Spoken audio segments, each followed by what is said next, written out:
Allora vi presento gli ospiti di questa puntata. Alcuni stavano proprio percorrendo la 27, Gabriele Donadel, chef, buonasera Donadel, Said Shaibi, consigliere comunale a Treviso per Sinistra Ecologia e Libertà. Buonasera direttore. Buonasera, Gian Pietro Pizzo di Venezia Cambia, buonasera Pizzo. Buonasera. Grazie all'assessore all'istruzione e al lavoro del Veneto Elena Donazzan. Buonasera direttore, grazie a voi. Buonasera, e al dottor Alberto De Franceschi, tributarista. Dottore, buonasera, grazie anche a lei. Buonasera, dovevamo direttore. E parleremo comunque della rottamazione delle cartelle di Equitalia, che è stata, come sapete, tra l'altro chiusa, così ha detto il Presidente del Consiglio. Allora Spizzo si mette in evidenza questa situazione drammatica di quasi 5 milioni di famiglie e almeno in apparenza la possibilità delle istituzioni in questa fase di dare soldi un po' così, di distribuire un po' di soldi per... Come la vede lei? È così o no?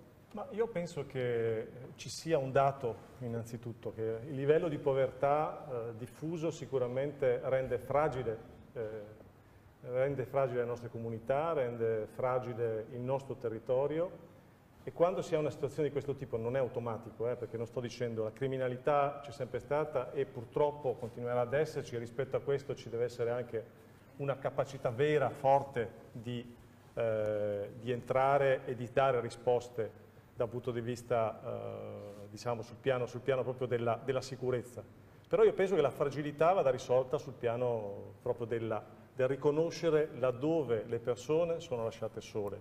E quando sono lasciate sole, e non è soltanto un problema di soldi, è anche un problema di servizi, è un problema di ricostruire un livello di solidarietà, ebbene abbiamo poi una delle comunità che rimangono esposte a qualsiasi tipo di ricatto, a qualsiasi tipo di minaccia, di violenza. La violenza è una violenza quotidiana sulla vita e sulla dipendenza delle persone, appunto da una mancanza di prospettiva, e questa cosa evidentemente pesa.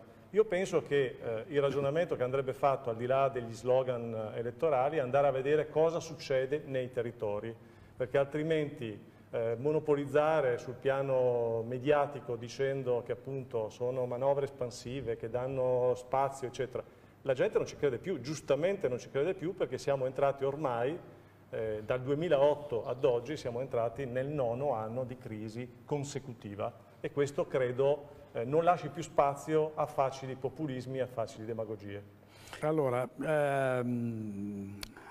Pizzo, questa è l'altra faccia della medaglia, no? dell'accoglienza. Ci sono manifestazioni contro l'accoglienza, ce ne sono state anche ad Abano, ma anche a Motta di Livenza recentemente, e poi c'è chi accoglie, che si evince da questo caso, vive un suo dramma e, a quanto sembra dalle dichiarazioni delle figlie, arriva addirittura a togliersi la vita, no? Quindi è un doppio dramma in qualche modo. È un triste caso che purtroppo però si accompagna a una lunga serie. La sofferenza che viviamo nelle nostre comunità assume ormai molteplici aspetti, ma direi l'insicurezza, la paura, la paura del domani, il non ritrovare più una dimensione anche semplicemente di fraternità, usiamo questo termine, che era parte delle comunità venete che hanno costruito il benessere di questi territori. Ecco, questa cosa si è in qualche modo svanita, si è disgregata. Allora, rispetto a questo io vorrei, se mi permette, rapidamente dire due cose. Sicuramente c'è molta rabbia, ed è giusto che le persone, che i cittadini esprimano questa rabbia, la buttino fuori, è anche catartico e purificante buttarlo fuori, però bisogna poi incanalarla in una dimensione positiva di progetto, perché o ricostruiamo un patto sociale, o ricostruiamo quotidianamente, pezzo dopo pezzo, le nostre comunità, oppure la prospettiva qual è? Rinchiudersi tutti in casa con un'arma da fuoco? Con le gay communities come negli Stati Uniti o nell'America Latina violenta? Ecco, io non penso che questa deve essere la prospettiva. Allora, di fronte alla complessità della vita e ai bisogni e ai problemi che noi tutti manifestiamo, bisogna cominciare un po' alla volta a ricostruire, mettendo un po' d'ordine anche sulle cose. Faccio un esempio. Il tema della paura, si parlava prima di sicurezza percepita. Io sono convinto che il problema della sicurezza percepita, così come dei problemi percepiti, mettiamo dei numeri. il problema dell'immigrazione. Sicuramente il problema non sono i rifugiati, dal punto di vista delle quantità. Sapete quanti sono i rifugiati arrivati nel 2016 in Italia? Lo sapete? Ecco, stiamo parlando di 100.000 persone. Di fronte a una Germania che ne accoglie 1,5 milioni. Ecco. E comunque il problema di questa dimensione dei rifugiati nel nostro paese è parte di un mondo globale all'interno del quale siamo e che è fatto, perché diciamocela tutta, è fatto del centro commerciale, d'accordo, che porta e globalizza le merci e che svuota le città. Io vengo da Venezia, andate a vedere cos'è successo a Mestre, e indipendentemente dalle amministrazioni di centro-sinistra o del signor Brugnaro, lo svuotamento del centro, della comunità e del centro, della città viva a Mestre, con centri commerciali che sicuramente portano denari a qualcuno, ma lasciano completamente terra di nessuno un'intera città. Così si costruisce insicurezza, così si costruisce anche una dimensione di sbando delle persone che sono oggi abbandonate. Allora, il problema dell'immigrazione è un problema serio, serissimo, e bisogna evitare, io invito veramente i politici ad evitare di costruire una cultura della paura sull'immigrazione. E sapete perché lo dico? Perché banalmente il nostro Veneto costruisce un pezzo della sua ricchezza grazie ai milioni di persone che sono arrivati a lavorare, a vivere, Andate a vedervi chi paga le pensioni, andate a vedere qual è il contributo fiscale, no, io dico dei numeri. Ci sono 13 milioni di italiani disoccupati e lei mi sta dicendo che devono lavorare gli stranieri per poter pagare le pensioni, ma mi faccia la cortesia. Lei se deve dire queste cazzate qua è giusto una società forte, una società che sa valorizzare i pezzi positivi del proprio costruire ricchezza. Meravigliosa frase. No, ma è la realtà, è la realtà, sono le badanti, sono le persone che gestiscono. Guardate, vi faccio un esempio banale. Venezia, il centro storico di Venezia, oggi è una grande economia turistica. Noi veneziani diciamo che crea grossi problemi da un punto di vista della prospettiva e della sostenibilità di quella città. Ma l'economia turistica a Venezia, nei ristoranti, negli alberghi, da chi pensate sia retta? Dagli italiani, dai veneziani? No, la realtà è che purtroppo nel bene e nel male oggi c'è un'economia... Perché qua sta parlando con uno che di queste cose ne capisce molto. Mi spieghi perché nell'hotellerie, nella ristorazione ci sono solo che stranieri? Me lo spieghi? Perché possono essere pagati meno. Certo. Perché possono essere pagati meno. No, perché sono pagati in nero, questa è la storia. Perché gli italiani non sono pagati in nero. Perché 4 ore e ne lavorano ma scusi, 12. perché gli italiani non sono pagati in nero nella ristorazione. Cioè noi con i voucher, lei vada oggi in qualsiasi... No, ma allora se dobbiamo fare... Avete legalizzato un lavoro a nero con i voucher, ma cosa mi viene oggi, oltre al lavoro nero, esiste il lavoro grigio. Il lavoro grigio è ti pago 3 ore a voucher e il resto è a nero. Che intanto almeno col voucher io dichiaro che lavori qui. Che per 8 ore tu lavori qui. Dichiari? Cioè tu dichiari che uno lavora 3 ore e gli altri 10 ore guardate, non le però lavora. posso prendo la parola, se no guardi, anzi gliela lascio lei. Prego, no, vada. ma assessore si La figuri. vedo ben motivata. Allora, mettiamo che c'è qualcuno che ha fatto una rateazione di 72 rate, no?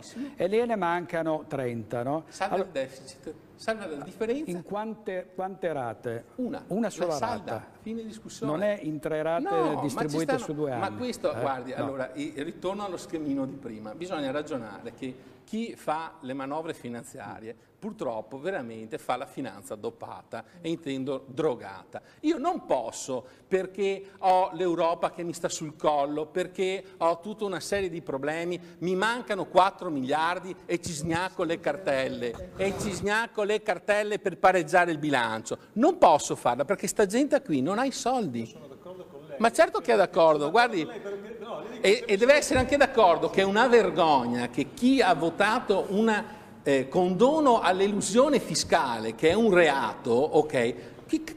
Ma che norma? È il terzo anno che votano il condono all'elusione, il terzo anno, e parlano di rispetto delle norme, ma quali norme? Io sono d'accordo con lei, certo. vorrei provare a dire perché sono d'accordo con lei. Perché motivi esattamente diversi, quando lo Stato distrugge la fiducia dei cittadini nello Stato, perché le regole non sono più certe, perché le regole non sono comprensibili, è un pezzo di patto sociale che va in frantumi.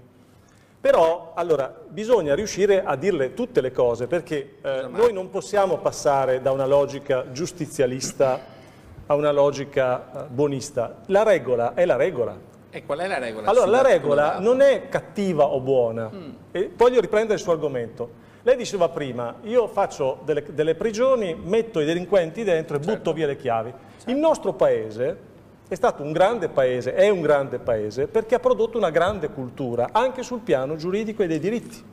Ricordo che abbiamo, no, lei forse non si ricorda, ma Cesare Beccaria, che Cesare Beccaria, che ci invidiano tutti perché è parte della civiltà europea, dice che la prima regola per una società che costruisce gli anticorpi è essere in grado di recuperare il criminale. E di recuperare il criminale, non di costruire un pezzo di società in cui butto via la chiave, perché quella cosa lì è la dimostrazione della debolezza. Quindi le regole certe vanno garantite. Le regole certe sono quelle per cui bisogna tutelare le persone. La normativa di Beccaria oggi? Ispira il diritto penale italiano. La sua regola dove finisce? Finisce in una media di 108 miliardi all'anno di elusione fiscale. Posso finire però? Certo. Allora le dico che secondo me il tema della certezza della regola è che la regola, se è una regola che costruisce invece che distruggere, significa che non deve mettere, nel caso dell'evasione fiscale, la gente nella condizione, e sono d'accordo con lei, nella condizione dell'illegalità, perché quando mi butti nell'illegalità automaticamente anch'io divento un piccolo criminale, ok? Piccolo grande criminale, e mi metti nella stessa condizione del grande evasore fiscale, che in questo paese, ma il problema è non soltanto italiano, è un problema internazionale, in cui le multinazionali evadono in maniera ufficiale, e si chiama elusione fiscale, miliardi e miliardi. Anche quindi gli italiani bisogna cominciare a dire ai cittadini cittadini dove stanno le cose, che mentre si costruisce una dimensione di illegalità che consente a qualcuno in qualche modo di risparmiare pochi spiccioli, dall'altra si portano via miliardi. E finisco, che le risorse sono preziose per tutto, per le scuole, per gli ospedali, ma anche per la polizia. Io sono d'accordo che la polizia deve avere risorse per poter difendere il cittadino. Mi scusi, per replicare in sintesi, come la vede lei l'autocertificazione falsa fatta di un cittadino straniero che mette a carico 12 familiari? Io la chiamo elusione fiscale, lei non so come la vede. Infatti da quest'anno per fortuna sono stati fatti i controlli. Dove? L'anno scorso Ma sulla dove? Ma cosa sta dicendo? Che hanno preso anche l'hanno preso anche una settimana fa un capo che bleffava e quant'altro. Infatti è uno dei grandi problemi del nostro paese e dobbiamo affrontarli. Però posso inserirmi in maniera molto celere anche per lasciare la parola a Gottardo che è appena entrato. Io penso che da un punto di vista della responsabilità di ognuno di noi, da cittadino, da responsabile politico, ma anche da pezzi di classe dirigente, professionisti e tutto, dovremmo iniziare a fare una scissione tra la sofferenza del paese, della nostra cittadinanza e il problema dell'immigrazione. Messe sempre assieme crea un contrapposto. Sì, no, ma aspetti, la prego, io non l'ho mai interrotta, le spiego il mio concetto, poi lei mi risponde. Io penso che oggi il punto sia questo. Lei giustamente si infervora quando sente parlare di elusione fiscale. Guardi, io della sinistra si figuri, ho dovuto giustificare nel 2006 i manifesti di Prodi, abbiamo tolto i soldi dei ricchi con gli yacht, perché noi pensavamo e continuiamo ancora oggi a pensare che le tasse bisogna pagarle, perché sono elemento di garanzia per una sanità pubblica, per un'istruzione pubblica, per degli strumenti di welfare per tutti e per tenere in piedi il patto sociale nella nostra comunità. Noi oggi stiamo scaricando il fatto che la classe dirigente a tutti i livelli del nostro paese ormai è diventata permeata da malcostumi, atteggiamenti sbagliati. Questa terza repubblica, la seconda, veramente mi spaventano e mi hanno spaventato, anche perché io sono cresciuto dentro questa iniziativa. E vedere Matteo Renzi, Presidente del Consiglio, che utilizza una legge di stabilità, quindi con fondi risicatissimi, tra l'altro sforando ancora del 0,3% il deficit, che se fosse per me io andrei oltre il fiscal compact, sforerei del 4% come ci ricorda tutti i giorni la Francia lo fa tranquillamente da anni, cercando di fare una serie di investimenti pubblici che creano lavoro. Noi invece dentro sto giochino abbiamo una legge di stabilità che di fatto è la mancetta elettorale prima delle elezioni, scaricando sempre le contraddizioni però sugli ultimi. Allora le faccio un esempio: un richiedente asilo oggi ha giustamente il diritto di curarsi anche delle cure odontoiatriche, entrano in carico al Ministero degli Interni. Aspetti assessore, forse mi darà ragione, assessore. Io che sono un libero cittadino, se vado dal mio dentista mi fa un preventivo e tendenzialmente è sempre, come dire, prendo paura e per i prossimi 3 anni non ci vado dal dentista e devo pagare la mia cartellina, perfetto. Però per me il problema non è perché al richiedente asilo sì e a me no, il problema è perché a me no. Perché a me no? Perché c'è una classe dirigente che non è capace. Galan non è notizia dell'altro ieri, Orsoni non è notizia dell'altro ieri. Noi veneti, forse su questo, da Bernini in poi, una riflessione sulla classe dirigente dovremmo farla. Va bene. Delle risorse, sul tema delle risorse. E faccio un esempio concreto, perché secondo me i cittadini, i telespettatori hanno bisogno di capire delle cose precise, concrete, perché il concetto di conflitto tra Stato e Regioni spesso non è così chiaro. Allora, noi per esempio come Venezia Cambia, che è un'associazione cittadina, Venezia è una città in cui girano un sacco di denari, tanti denari, 30 milioni di turisti, una città che tutto il mondo ci invidia, eccetera, eccetera, eccetera. Ebbene, è una città in cui oggi non ci sono i soldi per riparare i masegni su una fondamenta, non ci sono i soldi per garantire dei servizi scolastici adeguati, non ci sono soldi per niente. Brugnaro si strappa le vesti, però non fa nulla. Allora, noi avevamo fatto una proposta molto semplice, lo chiedo all'assessore Donazzan perché come Regione Veneto potrebbe farsi parte di questa battaglia. Avevamo detto, nel principio del federalismo fiscale, garantiamo alle comunità locali la partecipazione a una parte del gettito, per esempio un punto di IVA, mica tanto, un punto di IVA, perché io dico, se le imprese producono ricchezza a Venezia, perché queste risorse, questa IVA deve andare a Roma? Che rimanga un pezzo sul territorio e che misureremo poi i politici, gli amministratori, se sono capaci di gestire correttamente quelle risorse oppure no. Lei è d'accordo con me su questa cosa? Facciamo una battaglia assieme, perché io ho sentito per esempio il sottosegretario Baretta dire in campagna elettorale, diceva sì, sono d'accordo Pizzo con lei su questa cosa, dopodiché 2 minuti dopo se l'è dimenticata e non se ne parla più. E la riforma chiaramente va nella direzione opposta, cioè accentrare le risorse. Allora io penso che anche rispetto all'evasione fiscale, se il cittadino vede che i soldi rimangono sul territorio, ha una disponibilità a pagare maggiore, diversa da pagare. Facciamo una battaglia assieme. Questo è il modo di costruire. Io dico, cioè, dobbiamo smettere, andiamo oltre lo sfogo, oltre la rabbia. Costruiamo pezzi che diano risposte ai bisogni dei cittadini. Allora, proprio